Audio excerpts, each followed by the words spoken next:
加入芒果 TV 会员，每周五中午12点抢先看正片，尊享超精彩蛋等超多精彩内容。进入智能电视应用中心，打开芒果 TV 电视端，大屏4K 更清晰。中国港澳台地区及海外用户可以通过芒果 TV 国际 APP、芒果 TV 同步收看。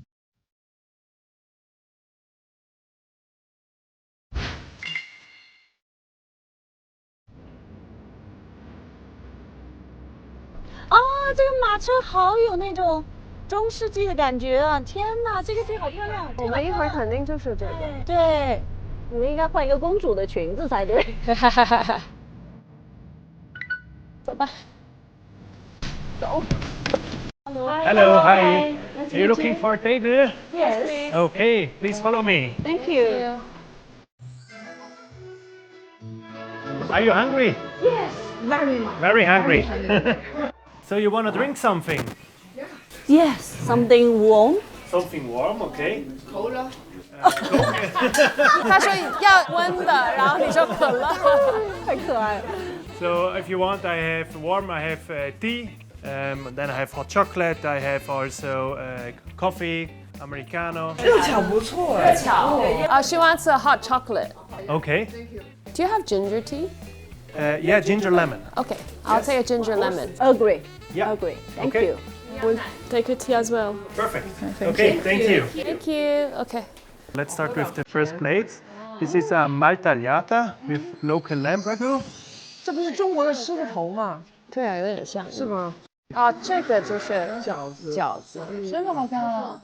哇，这个看起来好好吃哦。这个超级好吃，来吧，开动。这个超级好吃，我最喜欢吃碳水了。但是心情好。哇，烧腊也好好吃啊！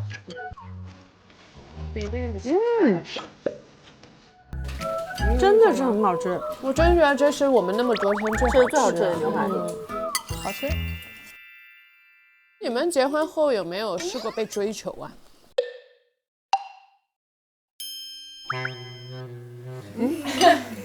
这人都懵了。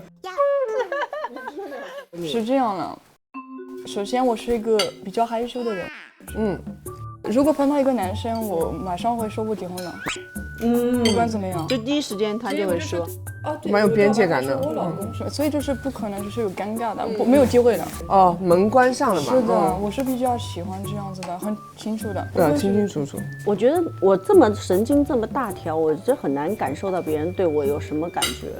这个我相信。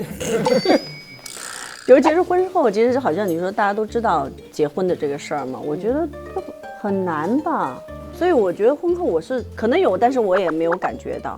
但是婚前就有，在谈恋爱的期间，因为就是很多人不知道我有男朋友，但是我一旦觉得对方有喜欢我的意思了，我就会跟他说，哦，我说我对不起，我已经有男朋友了，只是我们没有公开，但是我有男朋友，谈了多少年了。然后有一些那个追求的决心比较坚决的，他们就会说，那个没关系啊，我反正没有结婚嘛，大家公平竞争，竞争上岗。那你会告诉大哥吗？有人在跟你竞争？我不需要告诉他，这些都是我的事，我为什么要告诉他？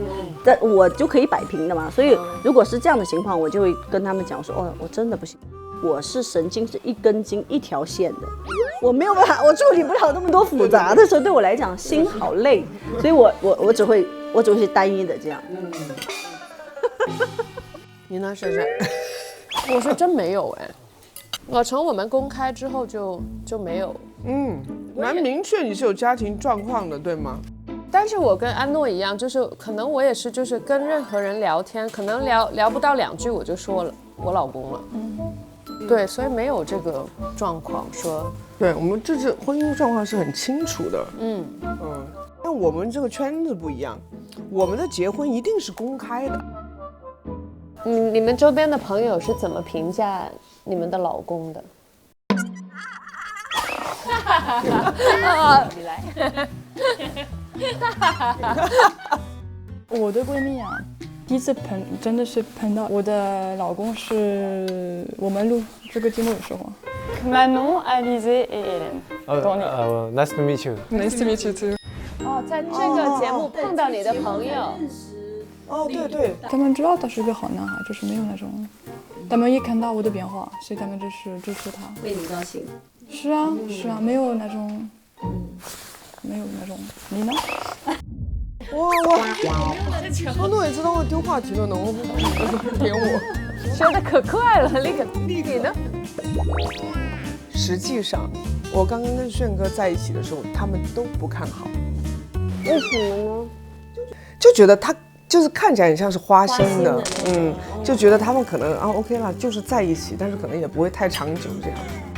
直到后面时间长了以后，然后开始我们有宝宝了，看到我们一起照顾宝宝、照顾家庭，然后我们一起商量工作，就是我们的细枝末节开始在他们面前展开的时候，他们就有点颠覆了。开始是其实非常的不赞同的，实际上，但是后面慢慢就觉得哇，就是有改观，慢慢一点一点，现在变成了一种在他们之间的确信。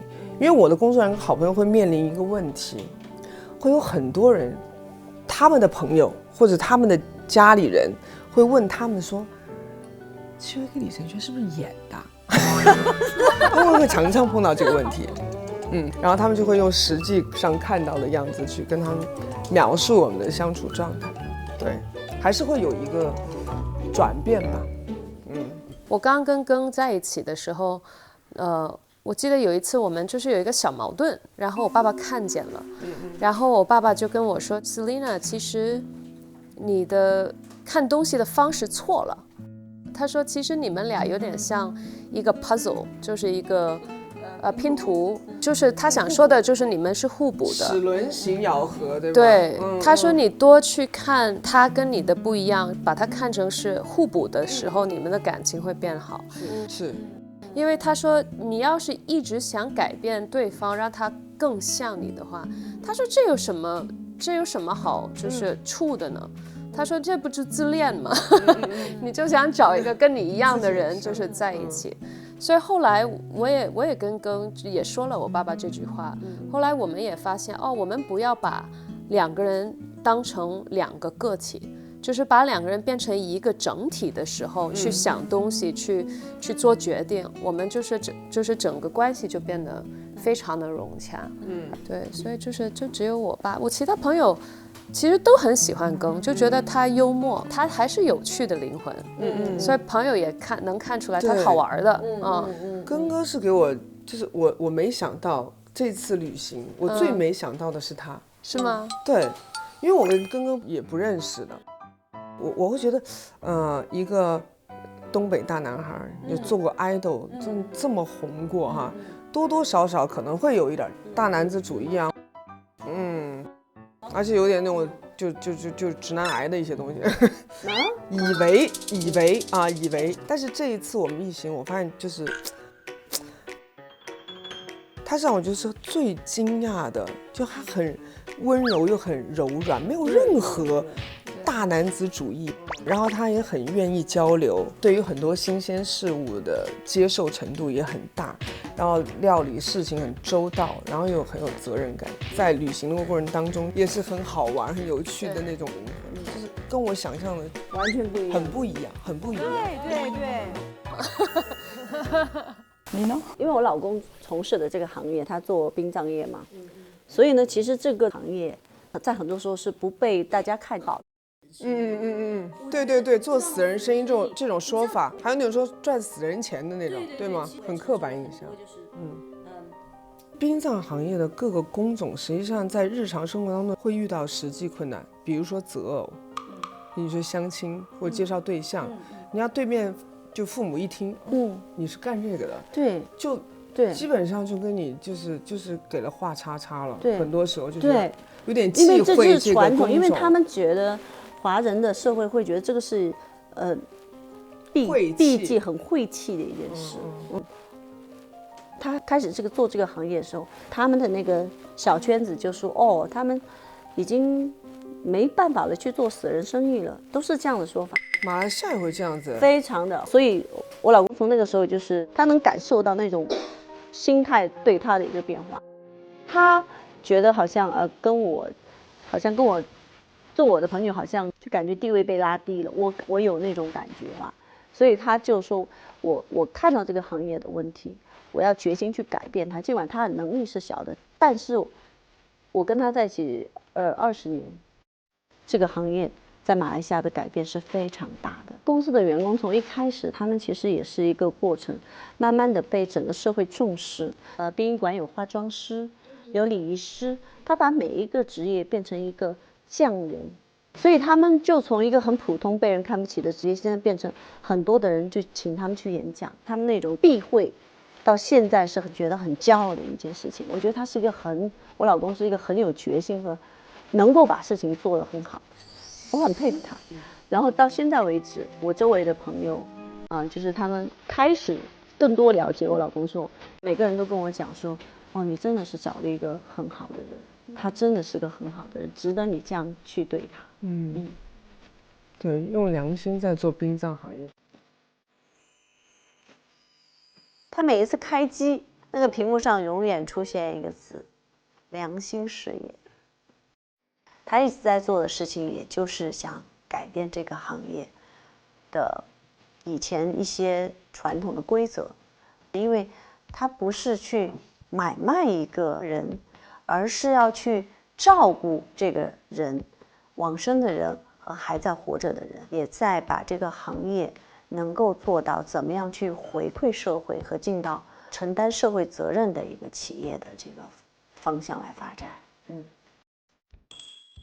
因为把一个人体体面面的送走这么多人，这其实对我来说是一个积功德的事情，承担很多的感恩。对，我确实觉得就是死亡这个话题是值得去聊的。你们的老公是你们的理想型吗？其实不是啊。刚刚认识轩哥的时候，我看他外形，我会觉得他是那种看起来是会花心的人。我会喜欢那种看起来很有，这怎么说呢？乖巧。不，我会喜欢那种坏坏的。真的？但是不是花心的坏坏的，就是表面坏，心里就对人家其他人都不怎么样，但是就对你自己，就对你人好，坏但是就是有点坏坏，但他的心里边只有一个，那你说你的？我还是我已经说得很清楚了，我看到东丽有音乐了，就是那种有音乐了已经。你的电视剧里面 OK， 像那就是放慢 slow motion 对 slow motion， 然后就是有音乐，然后有花，你们闪回明白。但就是我要的男人就是他，梦想的男生，完全是你的理想型。是的，真的对，但是我以为他是个坏蛋，然后他不是坏蛋，所以他是颜值控。不，他帅，但是我帅绝对不是必选项。我是喜欢他，也是看到他的样子是已经是你的理想型，但是呢，看到他的性格呢，我才开始喜欢的，真的是喜欢的越来越多，是发现他的性格是怎么样。你喜欢他性格的哪里？善良，对，真的很善良了。然后他也其实很聪明啊。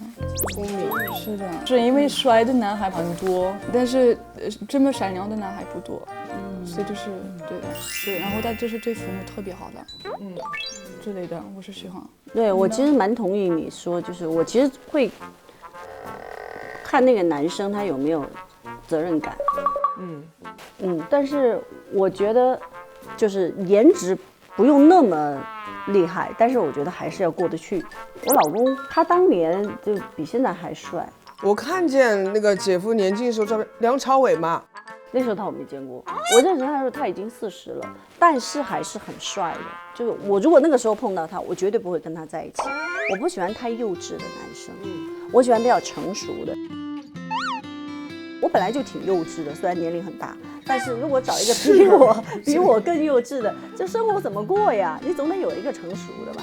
所以，我其实觉得我碰到我老公的时候是他最好的年龄遇到我的时候。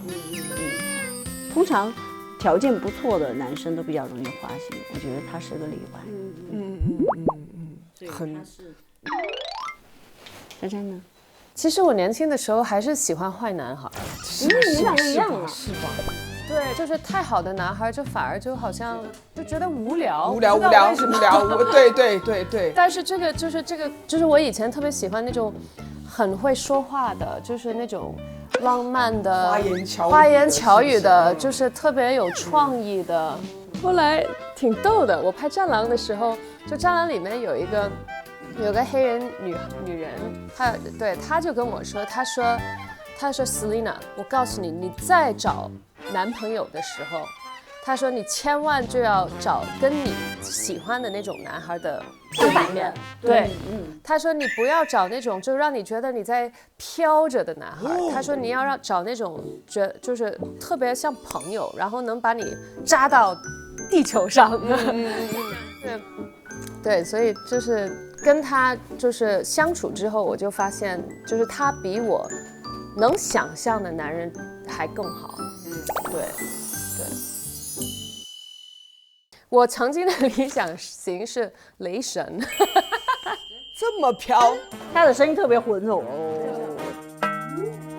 Chris Hemsworth 啊，我知道。对，这个帅的，就是。所以你是喜欢壮的这种是吧？对，就1.82米至少，就是我喜欢被保护的感觉。但是你知道好奇怪，我结婚之后，我现在看到这种男生，包括我看到 Chris Hemsworth， 我真的是一点感觉都没有，因为你发现了更好的。我就说我不喜欢那种就是肌肉线条特别大，有健美看过吗？男生，所以我每次跟炫哥说我不喜欢那种，他在练健身嘛，我说你不要练到那种简直是粗大到像青蛙一样。我们都叫猩猩，你怎么会叫青蛙呢？青蛙的肌肉你有看过吗？你是对青蛙有什么那个误解？青蛙好可爱。青蛙是可爱，但是换做人一样的青蛙就没有那么可爱。那这个算大还是不大？这个 OK， 这是 OK 的。啊，你说这个不大呀？这是 OK 的啊。那你说的青蛙是哪一种？怎么形容呢？就是说像练到那种穿衬衫会爆扣的那种。那个不好。好像你老公说的，我就不知道男生是不是对肌肉有一种痴迷。我老公就有一段，我有1年不在马来西亚，我在所以大哥也痴迷过肌肉。对。哇，这成就可不一样。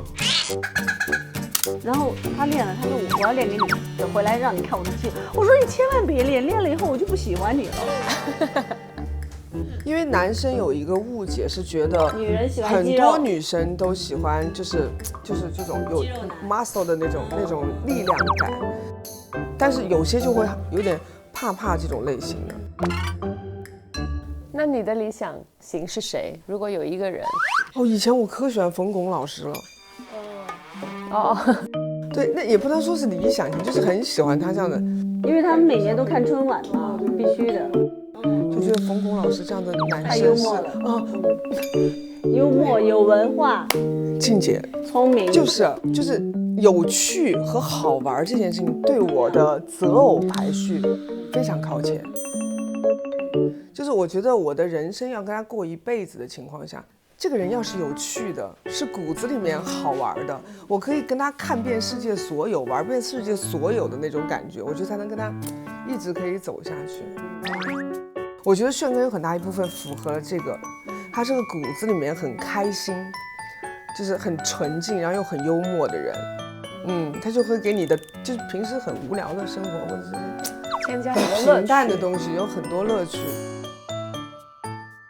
其实我的理想的就是《飘》里边的男主角白瑞德。但落在现实里，我觉得是综合来讲，有点像刘德华和任达华的综合体。那你其实找到了，只是就是刘德华和任达华过了他。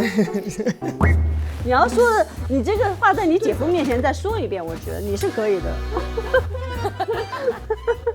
姐夫是最帅的。安诺你呢？他的理想型就是大力。但是不是你还没认识大力的时候，你也不能说我已经知道的是他了，你就已经知道是他了，不录了。在说什么？不录了。我比较那种喜欢那种是那种韩国里面的明星，要不是那种很有气质的那种欧洲明星。比如说呢？比如说这很有气质但是可能你们不会觉得好看，是 Louis Garrel， 我不知道你知道吗？等一下，谁？你查一下。就是之类的，哇，在那边加三吧。哎，这有一点帅的，但有一点坏的哦。哦，他有点阴郁的感觉。但是我不知道，因为我不知道按照中国人的标准，这个他帅不帅？可以看出他是帅的。因为我觉得他比帅还有风格、有味道的，对吗？你们相信男生跟女生之间有纯洁的友情吗？相信啊，绝对有。什么意思？我们叫蓝颜知己。比如说，在我的角度，我会有异性的好朋友，但是不是男女朋友的关系，是好哥们儿，也不是暧昧，的朋友吗？不仅只有哥们儿，就是有什么事儿你也是可以跟他讲。像我们家，我老公是好像我的好朋友，我的男的朋友，最后都变成我老公的好哥们儿。我嫁去马来西亚之后，正好他们是去马来西亚玩，然后我跟我老公一起出来跟他们吃饭嘛，然后我老公也觉得他们性格特别好，就变成也是我老公的哥们儿，就2个人的朋友了哈。对，所以我觉得这个对我们来讲，根本都不存在越界的这个问题。反正在我这儿哈，我可能还是会，有一个线，好比说，我一定不会跟任何男性单独1对1吃饭，在我觉得这是我会处理的一条线。首先，我所有的就是特别好的男性朋友，他们都有家庭了，所以呢，可能就是现在他们不只是我的好朋友，他的老婆也会是我的好朋友。我老公跟他们也是比较好的关系，就比如说我大学同学马来西亚的一个男孩，我老公去马来西亚就直接会找他们还一起就也变成了彼此的好朋友是吗？对，明白。但是呢，我觉得最重要的是我老公舒不舒服，因为我觉得男生是能看出来的，就好像女生能看出来这个女生作为我老公的朋友到底只是朋友，还是说她对我老公有感兴趣，对吧？所以我老公如果说这个人就是对你感兴趣的话，那我就肯定是就不交流了。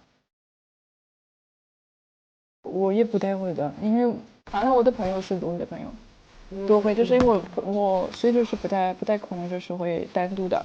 所以你在中国有自己的朋友吗？不多，因为我是20岁到中国是吧？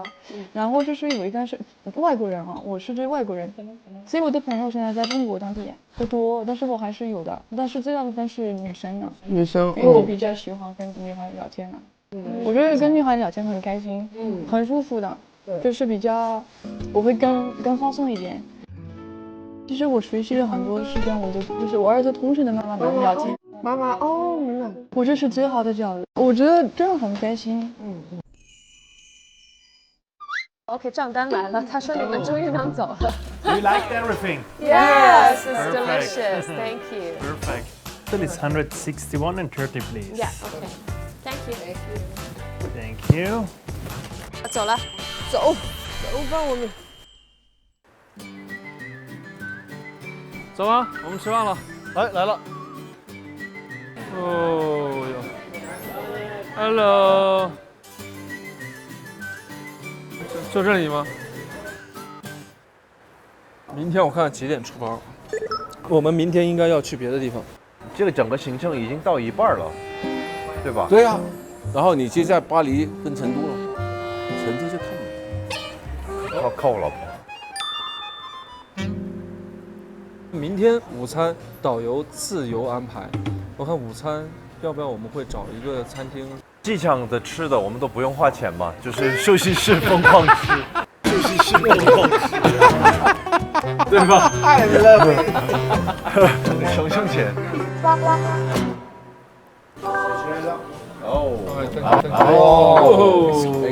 我的山顶会有那么好的披萨？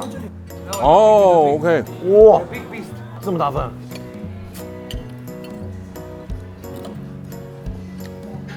哎，我们大家就是结了婚以后，就是对我们的社交会什么爱好这些都会有影响吗？大影响。因为静很多人都不认识，而且呢，他是那种，怎么说啊？也不是讲不好意思，他怕，因为当初开始语言是一种障碍嘛，所以他觉得，哎呀，我还是留在家里。他留在家里，难道我自己出去吗？所以我也变成比较少出去。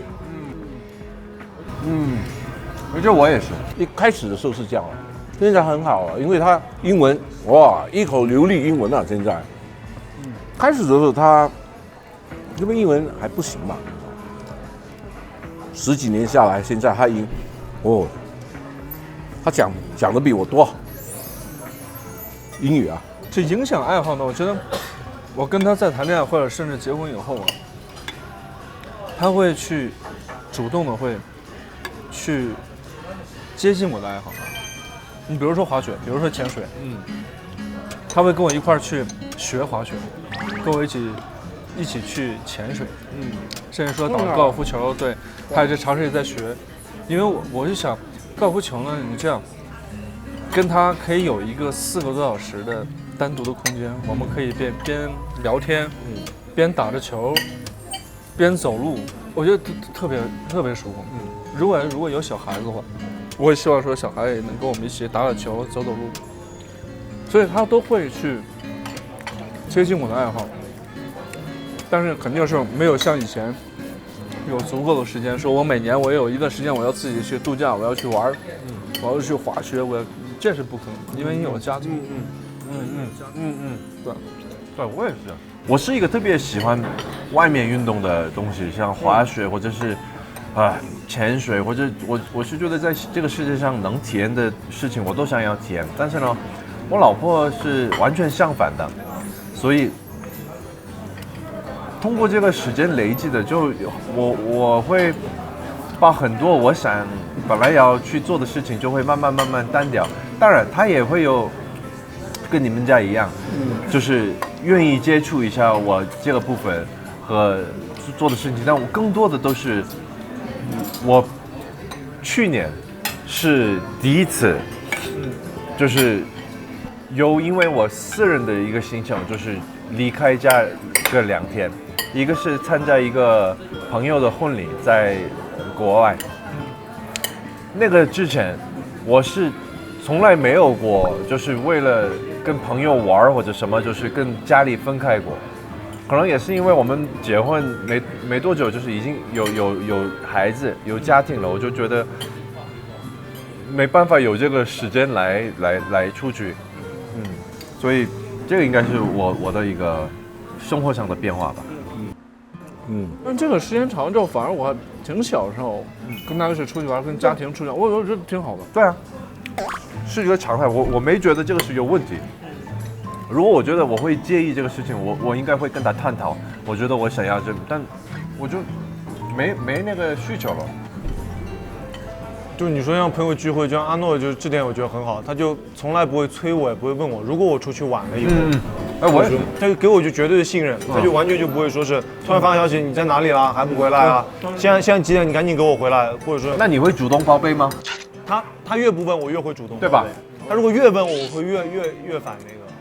而且你慢慢就跟朋友之间，有些时候他都甚至鼓励我出去，因为有了家庭以后，你肯定重心在家里面嘛，那就肯定有时候比较宅啊。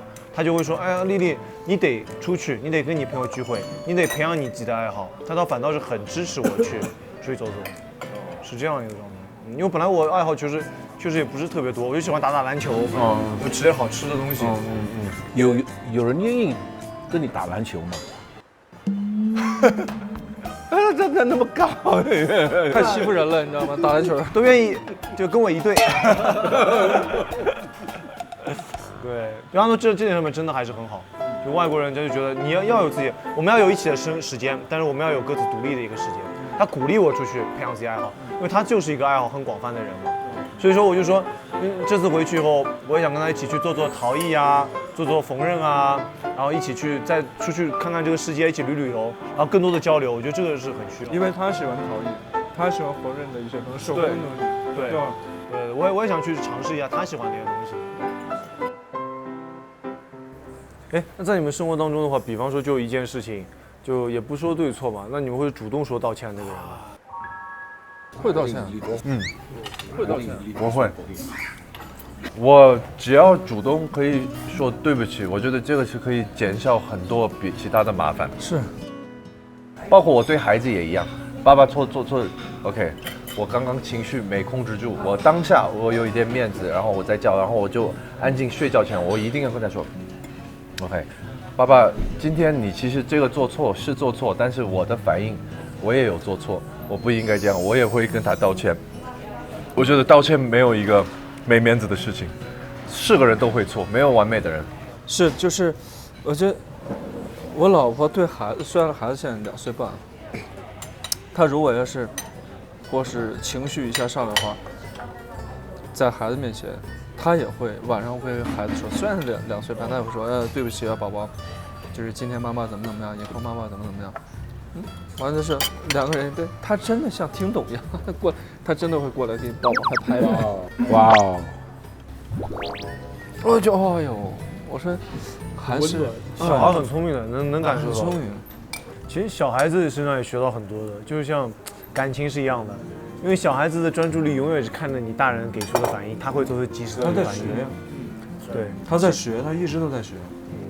其实就像我们如果在感情当中也是啊，就是说注意力如果完全在一个人身上，你完全接受他的一个信息，就专注的去听他说什么，他的感受，然后换位思考的话，确实也是。小朋友的眼睛看到世界是很美好，他才是真的没有任何滤镜，他看到的什么就是标什么的，很纯净。其实呢，那天那个胡静给我那句话，我是觉得把很多事情都讲得很清楚了。他讲，生命啊是无常嘛，但它是可以美好的，只要你用什么方式去看，角度，它可以永远都美好，对不对 ？Perspective， 就好像我们去巴塞罗那300天都是晴的，看不到这种，哎，我们看到了，对1/6的几率，我们好 lucky 哦。对呀，山呢有灵性，是，他就告诉我们，以后你们能不能不工作的时候来看看我，就是这个意思。但说不定就这次的遗憾，导致我们下次还想再来看一看，我们就真的又再到这个地方，又多一次旅程。那他就说嘛，你什么时候旅行，你再过来看我一眼。OK， 谢谢。咱们就坐缆车下去了。OK。